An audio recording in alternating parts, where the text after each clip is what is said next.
فإن مع العسر يسرا إن مع العسر يسرا فإذا فرغت فانصب وإلى ربك فارغب رب اشرح لي صدري ويسر لي أمري واحلل عقدة من لساني يفقهوا قولي رب زدني علما اللهم ربنا زدنا علما 37 سے انما بے شک النسیء مہینوں کو آگے پیچھے کرنا زیادۃ زیادتی ہے فی الکفری کفر میں یضلوا گمراہ کیے جاتے ہیں یہ مجہول ہے پیسو ہے گمراہ کیے جاتے ہیں بھی ساتھ اس کے الذین وہ جنہوں نے کفروا کفر کیا یحلونہ وہ حلال کرتے ہیں اسے عامن ایک سال ویحرمونہ اور وہ حرام کرتے ہیں اسے اور یحرمونہ وہ حرام کرتے ہیں اسے عامن ایک سال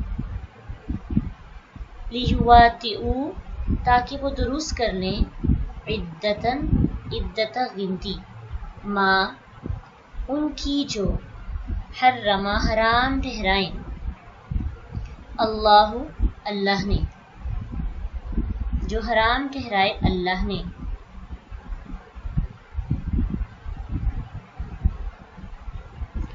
فیحلوا پس وہ حلال کرتے ہیں ما حرم اللہ جو حرام کیا اللہ نے زجنا مزین کر دیا ہے لہم ان کے لیے سوء برے اعمال ان کے واللہ لا یہدی القوم الکافرین اور اللہ نہیں ہدایت دیتا ان لوگوں کو جو کافر ہیں اس آیت کا تعلق پچھلے ٹاپک کے ساتھ ہے جو ہم نے کچھ دن پہلے سیکھا تھا کہ جس میں اس کا کنکلوژن یہ تھا کہ جو مشرکین مکہ تھے وہ نسیح کرتے تھے وہ تبدیلی کرتے تھے بنی اسرائیل کی طرح اللہ کے احکامات کی اپنی مرضی کے مطابق عبادات کے اوقات مقرر کرتے تھے تو اسی کی مزید ایکسپلینیشن ہے کہ ان کی نسیح کرنے کے دو طریقے تھے دو طرح سے وہ کرتے تھے ایک طریقہ تو یہ تھا کہ وہ قمری مہینوں کی بجائے شمسی مہینوں کو رائج کرنا چاہتے تھے اور شمسی سال کے اندر ایسے ہوتا ہے کہ وقت جو چینجنگز نہیں ہوتی اور قمری مہینوں میں تبدیلی آتی رہتی ہے کبھی مہینے زیادہ ہوتے ہیں کبھی مہینے کم ہوتے ہیں ڈیز منتھس کے زیادہ ہوتے ہیں کم ہوتے ہیں وقت چینج ہوتا رہتا ہے چاند کے مطابق تو اب ان کو یہ تھا کہ ہر سال آسانی نہیں حج جائے گرمی میں ہے تو ہر سال گرمی میں ہر سال سردی میں ہے لیکن قمری مہینوں کو اگر فالو کرتے تو ایسا نہ ہوتا شمسی مہینوں کو فالو کرتے تو ایسا ہو جاتا اس لیے وہ قمری کو شمسی کے مطابق ایڈجسٹ کرنے کے لیے قمری مہینوں میں کچھ زیادہ منتھس ایڈ کر لیتے تھے کبھی 13 ماہ بنا لیتے کبھی 14 ماہ بنا لیتے اور اس سے کیا ہوتا کہ پوری کی پوری عبادات کے اوقات کا ڈسٹرب ہو جاتے حرمت والے مہینے ڈسٹرب ہو جاتے اور پھر اس طرح سے حج کی جو اصل ڈیٹ ہے 10 ذوالحجہ وہ بھی ڈسٹرب ہو جاتی ایک تو نسیح کرنے کا ان کا طریقہ یہ تھا دوسرا طریقہ یہ تھا کہ ان کے لیے مسلسل حرمت والے مہینے ہیں نا 4 تو 3 تو پے در پے ہیں تو ان کے لیے مسلسل 3 ماہ خود کو لڑائی جھگڑے سے روکے رکھنا بڑا ہی اس لیے وہ کیا کرتے تھے کہ حرمت والے مہینے مثلا محرم کو حلال کر دیتے محرم میں جنگ و جدل ہو جاتی اور اس سے اگلے ماہ صفر کو حرمت والا مہینہ مقرر کر لیتے ان کے لیے بس 4 مہینوں کو یعنی حرمت والے 4 مہینوں کو ان کے لیے پورا کرنا ضروری تھا تو وہ اپنی مرضی سے 4 منتھس جو ہے نا وہ کمپلیٹ کر لیتے تو یہ ان کی نسیح کرنے کا دوسرا طریقہ تھا انہوں نے حلال اور حرام کو اپنے کنٹرول میں لیا ہوا تھا. حالانکہ پچھلی آیات میں اہل کتاب والی جو آیات ہم نے پڑھی اس میں ہم نے یہ سیکھا تھا نا کہ حلال اور حرام کا اختیار کس کے پاس ہے؟ اللہ کے پاس. تو جو بھی بندہ حلال اور حرام خود طے کرنا چاہتا ہے گویا کہ وہ خدا بننا چاہتا ہے, وہ رب بننا چاہتا ہے. اور شرک کا ایک طریقہ یہ بھی ہے کہ انسان عالموں کے حلال کو حلال اور ان کے حرام کو حرام سمجھنا شروع کر دے. تو یہ ان کا کفر تھا. ما حرم اللہ فیحل ما حرم اللہ, کہ جو اللہ نے حلال کیا اس کو حرام کر دیتے ہیں, جو منت حلال ہیں ان کو حرام, جو حرام ہے ان کو حلال, اپنی مرضی کے مطابق. زُیِّنَ لَهُمْ سُوءُ أَعْمَالِهِمْ, ان کے لیے ان کے اعمال مزین کر دیے گئے ہیں, اپنے عمل پر کر کے, اپنا یہ عمل کر کے خوش ہوتے ہیں. کوئی گلٹ نہیں ہوتا کہ نافرمانی کر رہے ہیں, یا کوئی گلٹ نہیں ہوتا کہ غلط کر رہے ہیں, بلکہ شیطان نے ان کے اعمال کو ان کے لیے خوشنما بنا دیا ہوتا ہے. اسی لیے اللہ فرماتے ہیں واللہ لا یہدی القوم الکافرین, کہ اللہ کافر قوم کو ہدایت نہیں دیتا. اب نیا ٹاپک سٹارٹ ہو رہا ہے غزوہ تبوک کا. سورۃ توبہ کے اندر آپ کو غزوات کے بارے میں پڑھنے کو ملے گا, اور اس میں ڈیٹیل میں پول کھولے گئے ہیں. یا ایھا الذین آمنو, اے لوگو جو ایمان لائے ہو, ما لکم, کیا ہے تمہیں, کیا ہو گیا ہے تمہیں, اذا جب قیل لکم انفروا, جب تمہیں کہا جاتا ہے کہ تم نکلو, فی سبیل اللہ, اللہ کے راستے میں, اثاقلتم, تو بوجھل ہو جاتے ہیں, الی الارض, زمین کی طرف, یعنی تمہارے قدم جو ہیں زمین کی طرف بوجھل ہو جاتے ہیں. ارضیتم بالحیات الدنیا من الآخرہ, کیا تم آخرت کے مقابلے میں دنیا کی زندگی پہ راضی ہو گئے ہو. فما متاع الحیات الدنیا فی الآخرۃ, نہیں ہے دنیا کی زندگی کا سامان آخرت کے مقابلے میں, الا قلیل, مگر بہت تھوڑا. سورت کے شروع سے لے کر 37 تک جو آیات ہیں اس میں مشرکین عرب سے اعلان برات اور اہل کتاب سے مسلمانوں کے تعلقات, جہاد کے بنیادی احکام, بدر اور حنین کے واقعات,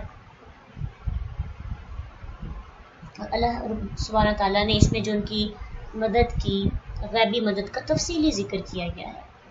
اب 38 سے جنگ تبوک جو کہ مسلمانوں نے لڑی تھی, اور اس میں کچھ منافقین بھی تھے, تو ان کا کردار بیان کیا جا رہا ہے.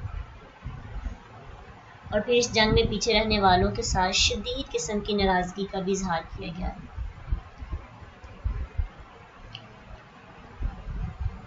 علماء تفسیر متفق ہیں اس بات پہ کہ یہاں سے ان لوگوں پر جو ہے عتاب کا آغاز ہوا جو غزوہ تبوک میں رسول اللہ صلی اللہ علیہ وسلم سے پیچھے رہے تھے. تبوک ایک ایسی جنگ ہے جو شدید گرمی میں ہوئی تھی, جب پھل تیار ہو چکے تھے اور سائے نہایت خوشگوار محسوس ہو رہے تھے. اس لیے بعض مسلمانوں نے جہاد پر جانے سے جی چڑھانا شروع کر دیا. تو اللہ سبحانہ تعالیٰ نے بات ہی ان کی ایمان کو حرکت دینے سے کی. اے ایمان والو, اے لوگوں نے کہا, ٹارگٹ کس کو کیا, ایمان کو, کہ تمہارے ساتھ میری جو بات چیت ہو رہی ہے وہ صرف ایمان کی وجہ سے ہے. تو اے مومنو, اے لوگو جو ایمان لائے ہو, تمہیں کیا ہو گیا ہے, اپنے ایمان کے تقاضے پر غور تو کرو. ایمان کا تقاضا کیا ہے کہ جہاد کے لیے نکلنے کا حکم ہو تو تمہیں اختیار نہیں کہ تم انکار کرو, بلکہ تمہیں فوراً جہاد کے لیے نکل جانا چاہیے. تو تمہاری تمہارا کیا رویہ سامنے آ رہا ہے کہ تمہارے قدم نہایت باری اور بوجھل ہو رہے ہیں, اٹھانے سے اٹھتے ہی نہیں ہیں. آپ نے دیکھا ہوگا جس کام کو کرنے کا ہمارا دل نہیں چاہتا ہمارے قدم جو ہیں بڑے بھاری ہونے لگتے ہیں، ہم جان بوجھ کر پاؤں گھسیٹ کر چلتے ہیں۔ تو ایسی ہی سچویشن تھی اس دور کے اندر بھی کہ جب ان کا دل نہیں کر رہا تھا جہاد کے لیے جانے کو، تو ان کے قدم بہت بوجھل ہونا شروع ہو گئے۔ اللہ سبحانہ تعالیٰ کس چیز کو ٹارگٹ کر رہے ہیں؟ اتنی خوبصورت طریقے سے بات، اَرَضِیتُم بِالْحَیَاةِ الدُّنْیَا مِنَ الْآخِرَةِ، کیا دنیا کی معمولی سی زندگی کے مقابلے میں تم نے اپنی آخرت کو بیچ ڈالا؟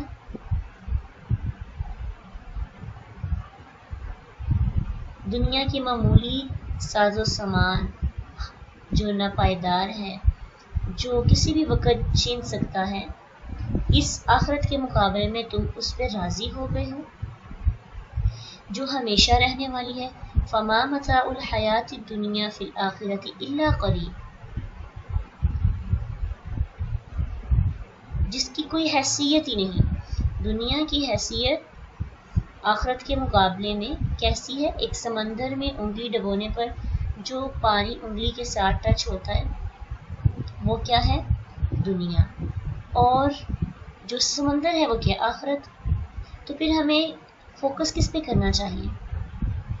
سمندر پہ کرنا چاہیے یا اس ایک قطرے پر جو انگلی ڈبو کر ساتھ لگتا ہے؟ تو سب سے پہلے اللہ سبحانہ تعالیٰ نے بات شروع کرنے سے پہلے تمہید باندھی ان کے ایمان کی، جڑ کو پکڑا۔ انسان نیک کام کیوں نہیں کر پاتا؟ انسان کے لیے نیکیاں کرنا کیوں مشکل ہوتا ہے؟ کیونکہ اس کا فوکس جب دنیا بن جاتی ہے، اس کی پرائیورٹی جب دنیا بن جاتی ہے، جب اس کی ترجیح پہلی کیا ہوتی ہے؟ دنیا، تو پھر اس کے لیے کوئی بھی نیک کام کرنا جس کا اجر اس کو آخرت میں ملنا ہو، جس کا پھل اس کو بعد میں ملنا ہو، بہت مشکل ہو جاتا ہے۔ پھر وہ اپنے قریب کے پھل کی طرف اٹریکٹ ہوتا ہے۔ تو غزوہ تبوک کے موقع پر بھی پھل پک کر تیار ہو چکے تھے، اس وجہ سے ان پھلوں کو چھوڑ کر جانا بڑا مشکل تھا، فصلوں کی کٹائی کا موسم تھا۔ تو لیکن اللہ سبحانہ تعالیٰ کا حکم تھا، تو کیا ہونا چاہیے تھا کہ پھلوں کی پرواہ نہ کی جاتی، دنیا کی پرواہ نہ کی جاتی، اس پھل کی پرواہ ہوتی جو آخرت میں ہمیں ملنا تھا۔ تو اس غزوہ تبوک کا تھوڑا پس منظر دیکھتے ہیں کہ یہ تبوک کی جو جنگ ہے یہ کیوں لڑی گئی۔ تبوک ایک مشہور مقام کا نام ہے جو مدینہ سے شمال کی طرف تقریباً 600 کلومیٹر کے فاصلے پر واقع ہے۔ یہ واقعہ غزوہ تبوک کا 9 ہجری یعنی مکہ فتح ہونے کے بعد پیش آیا۔ اس کا پس منظر یہ ہے کہ ملک شام پر قبیلہ غسان حکمران تھا اور جو شاہ روم کے انڈر تھا۔ تو اسے جب یہ فکر ہو گئی کہ اللہ کے رسول تو ہر جگہ پہ جا کے فتوحات کر رہے ہیں، مکہ بھی فتح ہو گیا ہے اور جزیرہ عرب سے بھی فارغ ہو چکے ہیں، تو اب ہماری باری ہے، اب ہمارے ساتھ جنگ ہوگی۔ تو انہوں نے خود ہی فیصلہ کیا کہ کیوں نہ شاہ روم کو بلا کر عرب پر ہم چڑھائی کر دیں۔ اللہ کے نبی صلی اللہ علیہ وسلم کو جب یہ اطلاع ملی تو آپ نے سرزمین عرب سے نکل کر دشمن کے مقابلے کے لیے جو ہے فیصلہ کیا کہ دشمن کا مقابلہ کیا جائے گا ان کے علاقے میں جا کر، یعنی شام میں جا کر انہیں عرب پر حملہ کرنے سے روکا جائے گا۔ فصل کی کٹائی کا موسم تھا اور سواریاں اور جو جنگ کا سامان تھا وہ بھی پوری طرح میسر نہیں تھا، اس لیے اس جنگ کو نا جیش العسرہ یعنی تنگی کے زمانے کا لشکر بھی کہا جاتا ہے۔ اس سے پہلے اللہ کے رسول صلی اللہ علیہ وسلم کا ایک معمول تھا کہ جب بھی آپ جنگ کے لیے جاتے تو آپ ایک ایسا طریقہ اختیار کرتے کہ جس سے بھی رستے کا پوچھتے تو اصل جگہ کی نشاندہی کرنے کی بجائے ادھر ادھر کے متعلق حالات جو ہیں لوگوں کے وہ معلوم کرتے تاکہ سب کو اصل مقام کا پتہ نہ چلے جہاں پہ جا کے آپ نے جنگ کرنی ہے۔ لیکن اس سال یعنی غزوہ تبوک کے موقع پر آپ نے کریکٹ وہ پلیس بھی بتا دی جہاں پہ جا کر جنگ کرنی تھی، اپنا ہدف واضح کر دیا سب کو نکلنے سے پہلے۔ تقریباً 30,000 جو مجاہدین ہیں وہ اس کے لیے تیار تھے، اور اس سے پہلے آپ صلی اللہ علیہ وسلم نے روم کے بادشاہ کو خط بھی لکھا، اس اسلام کی دعوت بھی دی، وہ اسلام لانے پر آمادہ بھی ہو گیا، لیکن اس کی قوم نے اس کا ساتھ نہ دیا، اس لیے وہ اسلام نہیں لا سکا۔ تو اللہ کے نبی صلی اللہ علیہ وسلم مسلمانوں کو لے کر تبوک پہنچے، دشمن کا 20 دن تک آپ نے انتظار کیا، لیکن کسی کے اندر بھی مقابلہ پر آنے کی جرت نہیں تھی، اور نہ ہی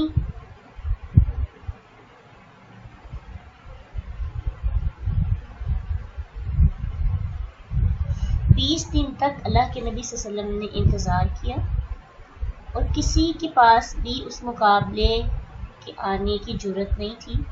آپ صلی اللہ علیہ وسلم نے جو ہے وہاں پہ پھر جنگ نہیں کی، اس علاقے کے اور ارد گرد کے لوگوں نے آپ کی خدمت میں حاضر ہو کر اطاعت کا عہد کیا، لیکن بعد میں وہ مسلمان نہیں ہوئے۔ اطاعت کا عہد تو کیا لیکن مسلمان نہیں ہوئے، یعنی یہ کہا کہ ہم آپ کی بات مانیں گے لیکن اسلام نہیں لائیں گے۔ تو آپ دشمن کو خوفزدہ کر کے اسلام کی داغ بٹھا کر کامیاب فاتح ہو کر واپس تشریف لائے۔ پھر عمر رضی اللہ عنہ کے زمانے میں سارا ملک شام فتح ہو گیا، اور اسرائیل کے مقبوضہ حصے کے سوا اب تک اسلام کے کنٹرول میں ہی ہے، اسلام کے انڈر ہے یہ علاقہ بھی۔ ٹھیک ہے، تو یہ تھا جنگ جو تھی، یہ اتنی سی جنگ تھی کہ دیکھیں نہ لڑائی کرنی پڑی، نہ ہی کوئی مشقتیں برداشت کرنی پڑی، بس اللہ سبحانہ تعالیٰ نے ایمان چیک کرنا تھا۔ اللہ کو تو پتہ ہی تھا کہ اس کا کیا نتیجہ ہوگا، لیکن بعض اوقات ایسا ہوتا ہے کہ ہم کسی سفر پہ نہیں نکلتے، بڑا مشکل ہوتا ہے وہ سفر، تو اللہ سبحانہ تعالیٰ نے بس ہماری آزمائش کرنی ہوتی ہے، ہم آزمائش پہ اتر جاتے ہیں اور راستہ ہمارے لیے آسان ہو جاتا ہے۔ تو سفر مشکل تھا، تنگی کے زمانے کا لشکر، فصلوں کی کٹائی کا موسم، پھل پک کے تیار ہو چکے، تو اللہ نے فتح بھی دی، محنت بھی نہیں کرنی پڑی، جانیں بھی نہیں گئی، اور مسلمان فاتح بن کر واپس لوٹے۔ اب ان لوگوں میں سے جو لوگ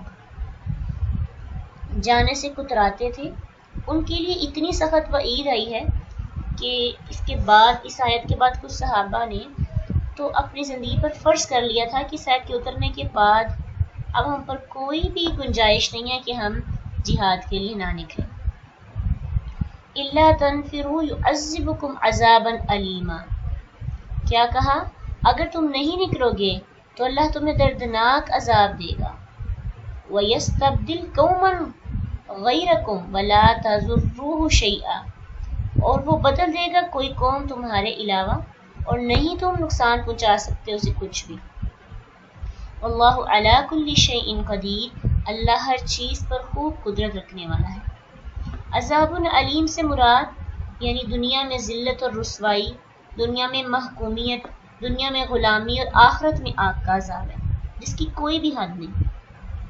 وَيَسْتَبْدِلْ قَوْمًا غَيْرَكُمْ، یعنی یہ نہیں سمجھنا کہ اگر ہم جہاد پہ نہیں نکلیں گے تو اللہ کا کام پورا ہونے سے رہ جائے گا۔ اللہ کو ہماری ضرورت نہیں ہے، اللہ کا کام تو ہو کر ہی رہے گا۔ اگر تم نہیں نکلو گے تمہاری جگہ کوئی اور قوم آ جائے گی۔ بعض اوقات ایسا ہوتا ہے نا کہ اللہ تعالیٰ آپ کو کوئی خاص ٹاسک دیتے ہیں، دین کی کوئی خدمت کرنے کا موقع دیتے ہیں، کوئی اسائنمنٹ ملتی ہے، دین کا کوئی کام کرنے کو ملتا ہے، کسی کی ہیلپ کرنے کو، ویلفیئر کا کام کرنے کو، آپ اللہ کی رضا کے لیے بغیر کسی لالچ کے وہ کام کرتے ہیں، لیکن اگر آپ نہیں کرتے تو اسے اللہ کی قدرت یا اللہ کے نظام میں کوئی تبدیلی نہیں آتی۔ اللہ کیا کرتے ہیں؟ آپ کو وہ عزت، وہ مقام جو لوگوں کی نظر میں تھا آپ کے لیے کہ آپ یہ کام کر سکتے ہیں یا لوگوں کو آپ سے امید تھی، اللہ وہ ختم کر دیتے ہیں اور آپ کی جگہ دوسرے لوگوں کو لے آتے ہیں۔ اس لیے جب بھی ہمیں کوئی مقام یا رتبہ ملتا ہے اور ہمیں اس کے تقاضے پورے نہیں کر رہے تو یاد رکھنا چاہیے کہ اللہ جب کوئی انسان کسی چیز کی قدر نہیں کرتا تو اللہ اس سے وہ واپس لے لیتے ہیں، اور اکثر ایسے ہوتا ہے کہ جب وہ واپس لی جاتی تب ہمیں احساس ہوتا ہے کہ کاش ہم نے اس کی قدر کی ہوتی. وَيَسْتَبْدِلْ قَوْمًا غَيْرَكُمْ، اللہ بدل دے گا تمہارے علاوہ کسی بھی دوسری قوم کو تمہاری جگہ پہ لے آئے تو تم ان کو نقصان نہیں پہنچا سکتے. اللہ ہر چیز پر قادر ہے. إِلَّا تَنْصُرُوهُ فَقَدْ نَصَرَهُ، اگر نہیں تم مدد کرو گے اس کی تو تحقیق نَصَرَهُ اللَّهُ، تو اللہ مدد کرے گا اس کی. یعنی تم اللہ کے رسول کی اگر مدد نہیں کرو گے تو اللہ اس کو اکیلا نہیں چھوڑ دے گا اپنے نبی کو، بلکہ وہ خود کافی ہے اس کے لیے. دیکھو اذ اخرجہ الذین کفروا ثانی اثنین اذ ہما، اس وقت کو یاد کرو جب کفار نے، مشرکین نے جو مکہ کے رہنے والے تھے نکالنے کا فیصلہ کیا، جلا وطن کرنے کا فیصلہ کیا یا قتل کرنے کا فیصلہ کیا، تو اس وقت کس نے ساتھ دیا تھا؟ اس وقت اللہ کے رسول کے صرف ایک ہی ساتھی تھا، فی الغار، غار کے اندر، اور اللہ نے اس وقت بھی آپ کی مدد کی. کسی مدد کے بغیر اللہ نے آپ صلی اللہ علیہ وسلم کو بچایا. اور اب بھی اللہ کے رسول کو تمہاری ضرورت نہیں ہے. ہاں تمہاری بہتری اس میں ہے کہ تم دشمنان اسلام کے مقابلے کے لیے نکلو.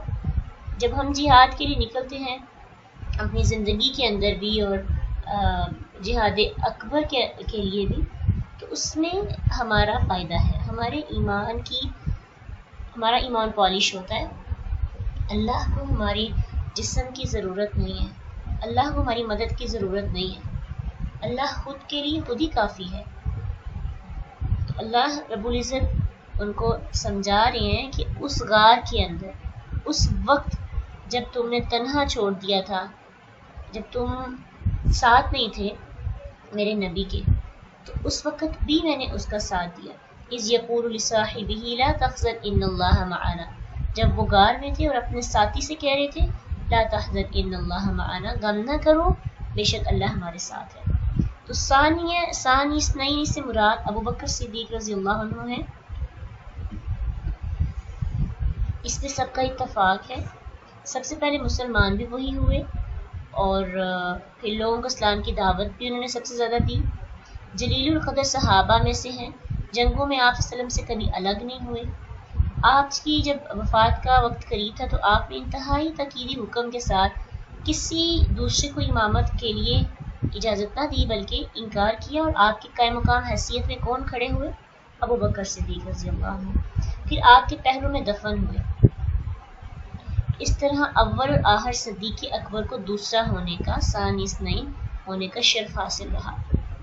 اس یقول لصاحبہ، یہاں صاحب یعنی ساتھی ہونے کا شرف بھی ابو بکر صدیق رضی اللہ عنہ کو حاصل ہے. صاحب کا لفظ اکثر ساتھ رہنے والوں کے لیے استعمال کیا جاتا ہے، جیسے سورۃ انعام میں بیوی کے لیے لفظ آیا ہے کہ انا یکون لہ ولد ولم تکن لہ صاحبہ، کہ اس کی اولاد کیسی ہوگی، اس کی تو بیوی ہی نہیں. تو بیوی جو ہے صاحبہ، ساتھ رہنے والی کو بولتے ہیں. اس وقت اللہ کے رسول کے ساتھ ابو بکر صدیق تھے، تو صاحب سے مراد یہاں پہ کیا ہے؟ ابو بکر صدیق صاحب رسول، یعنی آپ کے خاص ساتھی. تو جو بندہ یار غار ہونے کا منکر ہے، ابو بکر صدیق کے دوست صاحب ہونے کا منکر ہے، شاہ عبد القادر رحمۃ اللہ علیہ لکھتے ہیں کہ رفیق غار ابو بکر صدیق رضی اللہ عنہ تھے اور یہی آپ صلی اللہ علیہ وسلم کے ساتھی تھے. دوسرے اصحاب جو ہیں وہ بعض تو پہلے نکل چکے تھے اور بعض جو ہیں وہ بعد میں آئے تھے. تو اس لیے اس سے مراد کون ہے؟ ابو بکر صدیق رضی اللہ عنہ. اور جو اس بات کا انکار کرتا ہے وہ در حقیقت قرآن کا منکر ہے، جس چیز سے منہ موڑتا ہے کہ اللہ کے نبی کے ساتھ صدیق اکبر نہیں تھے، دراصل وہ قرآن کا ہی انکار کرتا ہے.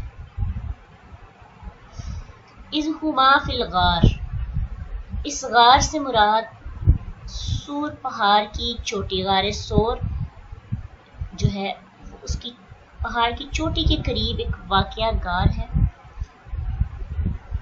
جو مکہ سے جنوب کی طرف تقریباً 5 میل کے فاصلے پر ہے۔ آپ صلی اللہ علیہ وسلم کو یقین تھا کہ آپ کا تعاقب کیا جائے گا، اس لیے آپ نے مدینہ کا رستہ جو شمال کی طرف تھا اس کو چھوڑ کر جنوب کی سمت اختیار کی اور غار سور میں چھپ گئے تاکہ تلاش کرنے والے آسانی سے نہ تلاش کر سکیں۔ اور اس غار کا دانہ اتنا تنگ تھا کہ صرف لیٹ کر ہی اندر جانا ممکن تھا، اور وہاں پہ آپ صلی اللہ علیہ وسلم 3 دن چھپے رہے، پھر مدینہ کی طرف روانہ ہوئے۔ آپ کی گرفتاری پر انعام مقرر ہو چکا تھا، اس لیے دشمنوں نے آپ کی تلاش کے لیے ہر ممکن کوشش کی، حتیٰ کہ بعض قدموں کے نشان پہچاننے والوں نے غار کے سرے تک وہ پہنچ گئے اور آپ صلی اللہ علیہ وسلم کو ان کے قدم بھی نظر آنے لگے۔ ابو بکر صدیق رضی اللہ عنہ کو جب اس بات کی پتہ چلا تو بڑی فکر لاحق ہوئی اور سخت غم زدہ ہو گئے۔ تو پھر اس پر اللہ کے نبی صلی اللہ علیہ وسلم نے ان کو کہا، لا تحزن ان اللہ معنا، تم غم نہ کرو، بے شک اللہ ہمارے ساتھ ہے۔ انس رضی اللہ عنہ بیان کرتے ہیں کہ ابو بکر صدیق رضی اللہ عنہ نے فرمایا کہ میں نے اللہ کے نبی سے کہا کہ جبکہ ہم اس غار کے اندر تھے کہ اگر ان میں سے کوئی بھی شخص اپنے قدموں کے نیچے نظر ڈالے تو وہ ہمیں ضرور دیکھ لے گا۔ تو آپ صلی اللہ علیہ وسلم نے فرمایا، اے ابو بکر، ان دو کے متعلق تمہارا کیا خیال ہے جس کا تیسرا اللہ ہوتا ہے؟ ٹھیک ہے، تو یہ اللہ کے رسول کا ایمان تھا جو کہ دشمن کو سامنے دیکھ کر بھی سکون میں تھے۔ امیجن کریں نا، آپ جس سے بچ رہے ہیں وہ بالکل سامنے کھڑا ہے، اور اگر وہ اپنے پاؤں کی طرف دیکھ لے تو وہ آپ کو آپ اسے نظر آ جائیں، لیکن اس حالت میں بھی آپ کہہ رہے ہیں لا تحزن ان اللہ معنا، کہ بے شک اللہ ہمارے ساتھ ہے، وہ ہمیں اکیلا نہیں چھوڑے گا۔ تو یہاں پہ جو اللہ کی مدد ہے وہ خاص مدد ہے، نصرت۔ عام مدد تو ہر ایک کو حاصل ہے نا، خاص مدد، کچھ مدد ایسی ہوتی ہے جو بڑی خاص ہوتی ہے۔ تو یہ اللہ کی خاص مدد تھی جو کہ اللہ کے رسول کو الہام کر دی گئی تھی۔ اور عام مدد تو جیسے اللہ تعالیٰ فرماتے ہیں وَهُوَ مَعَكُمْ أَيْنَمَا كُنْتُمْ، کہ اللہ تمہارے ساتھ ہوتا ہے تم جہاں کہیں بھی ہوتے ہو۔ لیکن خاص مدد یہ ہوتی ہے کہ اللہ بعض مقامات پر خاص ہمارے ساتھ ہوتے ہیں، جیسے کہ فرعون کے آنے پر موسیٰ علیہ السلام نے فرمایا تھا کَلَّا إِنَّ مَعِيَ رَبِّي، کہ بے شک میرا رب میرے ساتھ ہے۔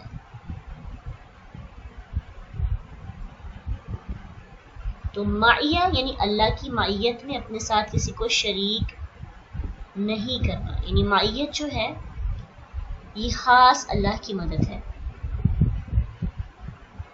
تو موسیٰ علیہ السلام نے کہا ان معی ربی، اور نبی صلی اللہ علیہ وسلم نے کیا کہا، ان اللہ معنا، بے شک اللہ ہمارے ساتھ ہے۔ پھر اس کا کیا فائدہ ہوا؟ اتنی زیادہ ایمان کا کیا فائدہ ہوا؟ کیا اللہ نے ان کے ایمان اور یقین کی لاج رکھی؟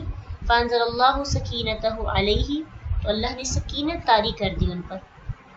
علیہ میں ایک ہے ہی جو ہے وہ یہاں تو ابو بکر صدیق کی طرف لوٹ کر جا رہی ہے اللہ کے رسول کی طرف، کیونکہ یہ واحد ہے نا۔ اس سے ہمیں اس طرح سے جو پروناؤنس ہے اس سے پتہ چلے گا کہ کیا بات کہنے والا کیا کر رہا ہے۔ اگر ہما ہوتا تو پھر دونوں کے لیے آنا تھا۔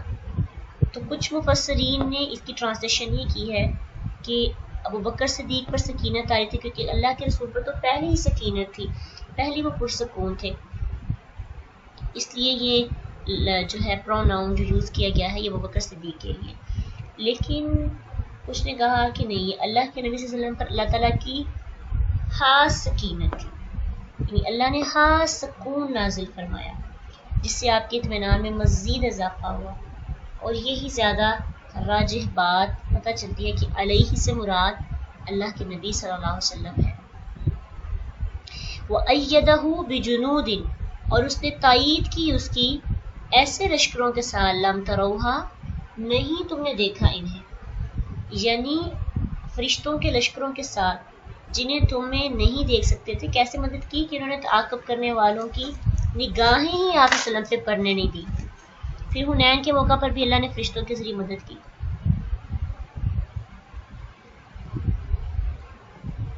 بدر کے موقع پر بھی اللہ سبحانہ تعالیٰ نے فرشتوں کے ذریعے مدد کی. کچھ لوگوں نے اس واقعہ کو تھوڑا سا خود سے بھی بیان کیا اور کہا کہ عنکبوت مکڑی نے جالا بنا دیا تھا اور کبوتری نے گھونسلہ بنا کر انڈے دے دیے تھے، لیکن یہ بات ثابت نہیں ہے قرآن اور حدیث سے. اس لیے جو چیزیں ثابت ہیں نا ہم بس اسی کو دیکھیں گے. تو ثابت کیا ہے کہ اللہ نے مدد کی تھی اور اللہ نے ان دشمنوں کی نظر ہی نہیں جانے دی. وَجَعَلَ كَلِمَةَ الَّذِينَ كَفَرُوا السُّفْلَىٰ، اور اللہ نے کفار کی بات کو، کافروں کی بات کو، کفر کی بات کو پست کر دیا. ہر جگہ پہ، ہجرت کے موقع پر بھی، بدر کے موقع پر بھی، احد میں بھی، خندق میں بھی، حدیبیہ میں بھی، فتح مکہ میں بھی، غزوہ حنین میں، غزوہ تبوک میں، ہر جگہ اللہ نے کفر کو نیچا دکھایا. وَقَالِمَةُ اللَّهِ هِيَ الْعُلْيَا، اور اللہ کی بات وہی بلند ہے، اس کی بات ہی سب سے اونچی ہے. اگر کہیں مسلمان نیچے رہیں تو اللہ کی بات کے نیچے ہونے کی وجہ سے نہیں، بلکہ اپنے ایمان کی کمی کی وجہ سے مسلمان نیچے ہوتے ہیں.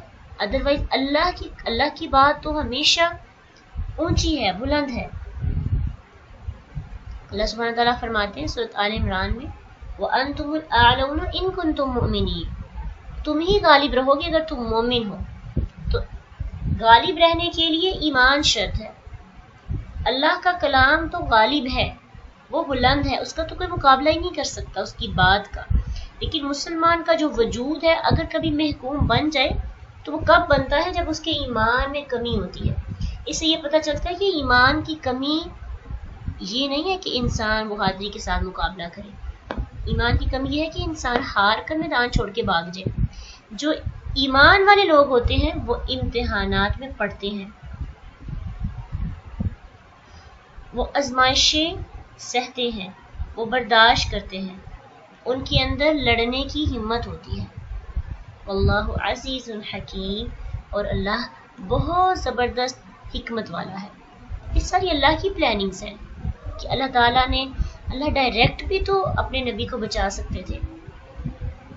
اللہ تبوک کے موقع پر ڈائریکٹ بھی تو ان لوگوں پر روب ڈال سکتے تھے، لیکن اللہ کی حکمت کو کون جانے، وہی جانے، کیونکہ اس نے آئندہ آنے تک لوگوں کے لیے ایک بہترین نمونہ بنانا تھا. اس لیے حکم دیا جا رہا ہے انفروا حفافا وثقالا، نکلو ہلکے اور بوجھل، وجاہدوا، اور جہاد کرو اپنے مال کے ساتھ، اپنے نفس کے ساتھ اللہ کے راستے میں. اللہ نے تبوک کے لیے نہ نکلنے کی صورت میں دنیا اور آخرت کی عذاب کی وعید سنا کر نبی صلی اللہ علیہ وسلم کو اللہ کے سوا کسی کی محتاج نہ ہونے کا ذکر فرما کر اب تاکید کر رہے ہیں سب مسلمانوں کو کہ جنگ کے لیے نکلو. یہ نفیر عام ہے، یہ ایک ایسا حکم ہے جو سب کے لیے ہے، کوئی بھی اس سے ایگزمپٹ نہیں ہے، کسی کے لیے کنسیشن نہیں ہے. اس حکم کے بعد ہر مسلمان کے لیے نکلنا فرض ہو جاتا ہے. ماں باپ میں کسی کی اجازت کی ضرورت بھی باقی نہیں رہتی. ہلکے اور بوجھل الفاظ جو ہیں بڑے عام ہیں، حفافاً و ثقالاً، اس لیے اس میں سب شامل ہو جاتے ہیں، چاہے طبیعت چاہتی ہے یا نہیں چاہتی، خوشحال ہیں یا تنگ دست، چاہے جوان ہیں یا بوڑھے ہیں، ہتھیار بند ہوں یا ہتھیار بے ہتھیار ہوں، ہر حال میں جہاد کے لیے نکلو. انس رضی اللہ عنہ بیان کرتے ہیں کہ ابو طلحہ رضی اللہ عنہ نے قرآن کی جب یہ آیت پڑھی انفروا خفافا وثقالا، تو کہنے لگے میں سمجھتا ہوں کہ اللہ تعالیٰ نے ہم بوڑھے اور جوانوں سب کو نکلنے کو کہا ہے. تو ان کی اولاد نے کہا ابا جان آپ نے اللہ کے نبی صلی اللہ علیہ وسلم کے زمانے میں جنگیں لڑی، حتیٰ کہ آپ وہ فوت ہو گئی، اب مگر وہ نہ مانے. انہوں نے سمندر کا سفر اختیار کیا یہاں تک کہ وہ فوت ہو گئے، تو 7 دن تک انہیں دفن کرنے کے لیے کوئی جزیرہ نہ ملا. اس دوران ان کی باڈی پہ کوئی چینجنگ نہیں آئی، ایک لیکن انہوں نے یہ حکم کی پاسداری رکھنے کے لیے اپنے بڑھاپے کو نہ دیکھا بلکہ فوراً جنگ کے لیے نکلے۔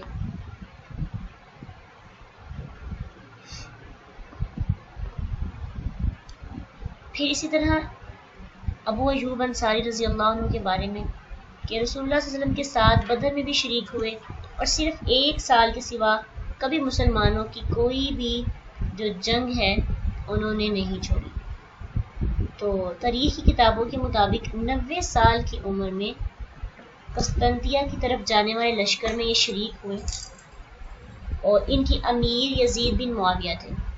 بیمار ہوئے تو یزید ان کی بیمار پرسی کے لیے ان کے پاس آئے، پوچھا کوئی خواہش ہے تو بتائیں۔ تو فرمایا میری خواہش یہ ہے کہ جب میں فوت ہو جاؤں تو سوار ہو کر دشمن کی سرزمین میں جہاں تک آگے جا سکو جاؤ، جب اس سے آگے بڑھنے کی کوئی گنجائش نہ رہے تو پھر مجھے وہاں دفن کر دینا اور پھر واپس آ جانا۔ اور ساتھ ہی پھر انہوں نے یہ آیت پڑھی انفروا خفافا وثقالا، فرماتے تو میں یا تو ہلکا ہوگا یا بوجھل، یعنی ہر حال میں مجھے نکلنے کا حکم ہے۔ مقداد بن اسود کے بارے میں آتا ہے کہ بڑھاپے اور بھاری جسم کے باوجود بھی وہ جنگ کے لیے نکلے۔ ایک آدمی نے ان سے کہا کاش آپ اس سال جنگ کے لیے نہ جائیں، تو انہوں نے کہا آپ نے سورۃ توبہ نہیں پڑھی، وہ ہمیں بیٹھنے کی اجازت نہیں دیتی۔ اللہ تعالیٰ نے فرمایا ہے انفروا خفافا وثقالا، نکلو ہلکے ہو یا بھاری، اور میں اپنے آپ کو ہلکا ہی پاتا ہوں۔ تو کیا پتہ چلتا ہے ان سب چیزوں سے، صحابہ کے ایمان سے ہمارے لیے کیا موٹیویشن ہے؟ ہمیں تھوڑی سی کوئی پرابلم آ جاتی ہے، کوئی پرابلم چھوٹا سا ایشو ہو جاتا ہے، کوئی بیماری آ جاتی ہے، ہم فوراً سے اپنا جہاد جو صبح صبح ہمیں جہاد کرنا ہوتا ہے اپنے نیند کے ساتھ چھوڑ دیتے ہیں۔ آج طبیعت نہیں ٹھیک، آج انٹرنیٹ کی کنیکشن نہیں ٹھیک، تو کوشش بھی نہیں بار بار کرنی، اور تھوڑی سی طبیعت ناساز ہے تو چھوڑ دیتے ہیں، اٹھا نہیں جا رہا، کتنی پرابلمز ہوتی ہیں نا۔ لیکن وہ صحابہ جو کہ بڑھاپے کی عمر میں بھی اپنے آپ کو اس حکم سے الگ نہیں کر رہے تھے۔ خفافا وثقالا وجاہدوا باموالکم وانفسکم فی سبیل اللہ۔ تو ہمیں بھی کوشش کرنی چاہیے کہ ہم اپنی زندگیوں کے ساتھ جو جہاد کر رہے ہیں اس میں سنسیئر ہو جائیں۔ ہم ہلکے ہیں یا بوجھل، پریشان ہیں، تنگ دست ہیں، مالدار ہیں، ہر حال میں ہماری پریارٹی کیا ہونی چاہیے؟ فی سبیل اللہ، اللہ کے راستے میں رہیں، ہر وقت اللہ کے راستے میں رہیں۔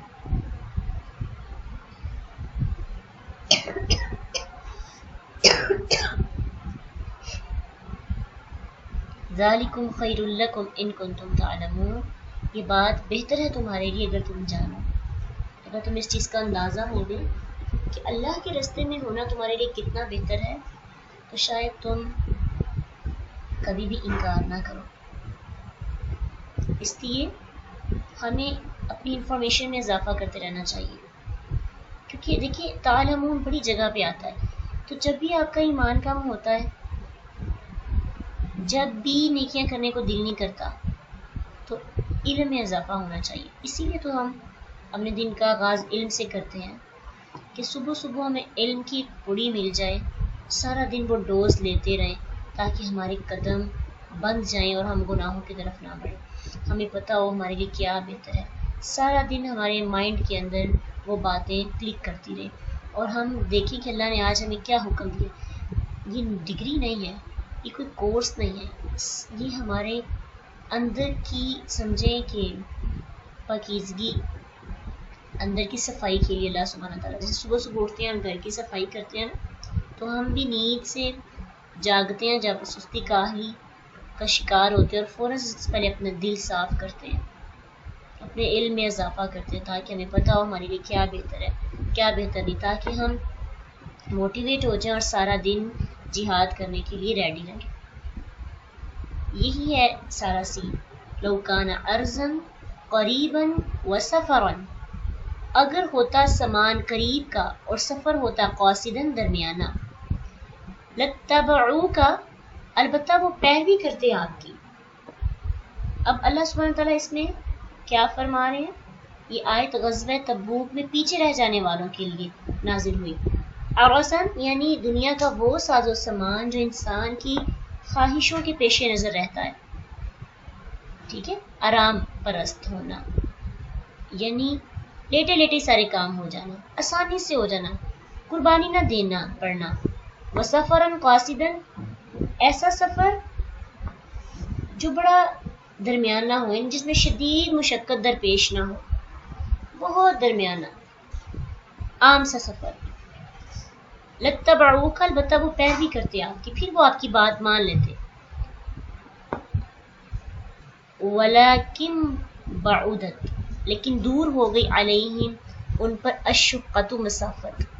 الشقہ کہتے ہیں عرض بعید کا سفر، یعنی اس سے مراد کیا کہا جا رہا ہے کہ اگر آسانی سے مال غنیمت ملنے کی توقع ہوتی، سفر لمبا نہ ہوتا، جس کا رستہ بھی نہایت کٹھن تھا، تو یہ لوگ ضرور آپ کے ساتھ جاتے۔ لیکن اب چونکہ مال غنیمت کے بارے میں بھی کوئی اتنا خاص ان کو کوئی امید نہیں ہے، سفر بھی مشکل ہے، تپش کا دن ہے اور مشقت والا سفر ہے، اس لیے یہ آپ کے ساتھ نہیں جا رہا۔ تو خالص فی سبیل اللہ جہاد وہی ہے جس میں آسانی کی وجہ انسان مشکل کو دیکھ کر بھی نکل پڑے۔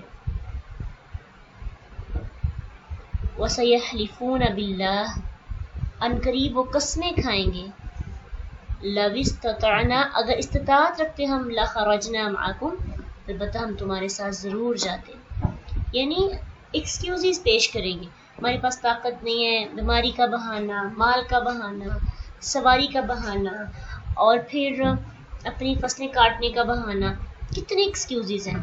اللہ پہلے ہی پول کھول رہے ہیں منافقین کی کہ دیکھو اگر تم ان کو آسانی والا معاملہ کہتے نا تو پھر ان کے لیے کوئی ایشو نہیں ہونا تھا۔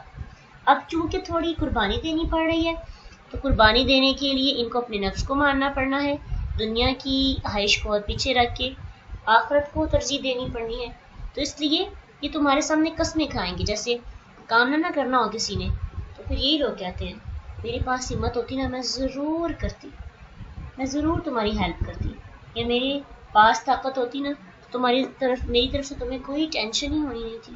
حالانکہ طاقت بھی ہوتی ہے، ہمت بھی ہوتی ہے، استطاعت بھی ہوتی ہے، لیکن جب کام نہیں کرنا ہوتا تب ہم ایسے الفاظ استعمال کرتے ہیں۔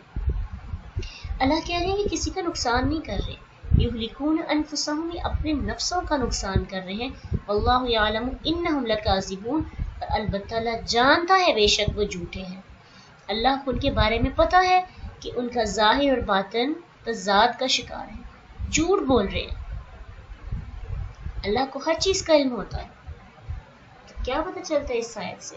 اگر ہم منافقت کا لبادہ اوڑھ کر دنیا میں اسلام کی جنگ کرنے کا انکار کر دیں گے، ایکسکیوزز پیش کریں گے، کبھی کوئی بہانہ، تو اللہ تو جانتے ہیں نا، مطلب کہہ دینا کہ میری بڑی پرابلم آ گئی تھی، بڑا ایشو آ گیا تھا، اور ایک کے بعد ایک بہانہ لگایا، اب اگلے دن پھر کلاس نہیں لی، تو اگلے دن نیا ایکسکیوز پیش کرنا، لوگوں کے سامنے نہیں، اپنے سامنے۔ بعض اوقات ایسا ہوتا ہے لوگ ہمیں کیا کہہ دیں گے، اگر ہم کوئی کام نہیں کرتے تو لوگ ہمیں کیا کہیں گے، اتنا ہوگا نا کہ رولز کو فالو نہ کرنے کی وجہ سے ریموو کر دیا جائے گا، لیکن ہماری ذات کو اس سے فرق نہیں پڑے گا۔ ہماری ذات کو فرق اس سے پڑتا ہے جو ہم اپنے سامنے بہانے گڑتے ہیں، اچھا آج میرے ساتھ یہ ایشو تھا، چلو کل نہیں ہوگا۔ خود کو ڈانٹنا چاہیے کبھی کبھار، خود کو سزا بھی دینی چاہیے کہ غلطی ہے تمہاری، تم نے بہت غلط کیا، تمہیں اس پر شرمندگی اختیار کرنی چاہیے، ٹھیک ہے۔ تو اس طرح سے جب ہم شرمسار ہوتے ہیں اپنے سامنے تبھی ہمیں احساس ہو جاتا ہے۔ کبھی بھی اپنے سامنے ایکسکیوزز پیش نہ کریں، اپنے آپ کو ڈیفینڈ نہ کریں اپنے سامنے، نہ لوگوں کے سامنے۔ جو بندہ اپنی غلطی کو تسلیم کر لیتا ہے، جو سرنڈر کر دیتا ہے، پھر اس کے لیے درست رستہ اختیار کرنا، اصلاح کے رستے اس کے لیے کھل جاتے ہیں۔ لیکن جس نے الزام کس کو دینے، حالات کو الزام دینے، زمانے کو الزام دینے، وقت کو الزام دینے، لوگوں کو، اپنے آپ کو کچھ نہیں کہنا تو پھر یہلکون انفسہم واللہ یعلم انہم لکاذبون، وہ اپنے نفس کو ہلاک کر رہا ہے، اللہ جانتا ہے کہ البتہ وہ جھوٹوں میں سے۔ تو بیسک لرننگ پوائنٹس زندگی گزارنے کے ہمیں اس آیت کے اندر ملتے ہیں۔ بہت اہم ترین اگر ہم دیکھیں تو کہ غزوہ تبوک آزمائش کا اور پھر فتح بھی ہوئی، تو بس یہ ہے کہ ہم نے غور و فکر کر کے تدبر کر کے ان میں سے اپنے لیے اہم اسباق نکالنے ہوتے ہیں۔ اللہ سبحانہ وتعالیٰ ہمیں زندگی کی جنگ میں بہترین انداز میں، چاہے جتنی بھی مشکل ہو، دودھ والی ہو، چاہے ہمارے سامنے دنیا کا جتنا مرضی پھل پکا ہوا ہو، اتارنے کا وقت آیا ہو، لیکن سامنے اللہ کا حکم آ جائے تو اللہ ہمیں اپنے حکم کے آگے سر جھکانے کی توفیق عطا کرے۔ وآخر دعوانا ان الحمد للہ رب العالمین۔ سبحانک اللہم وبحمدک، اشہد ان لا الہ الا انت، استغفرک ونتوب الیک۔ فإن مع العسر يسرا إن مع العسر يسرا فإذا فرغت فانصب وإلى ربك فارغب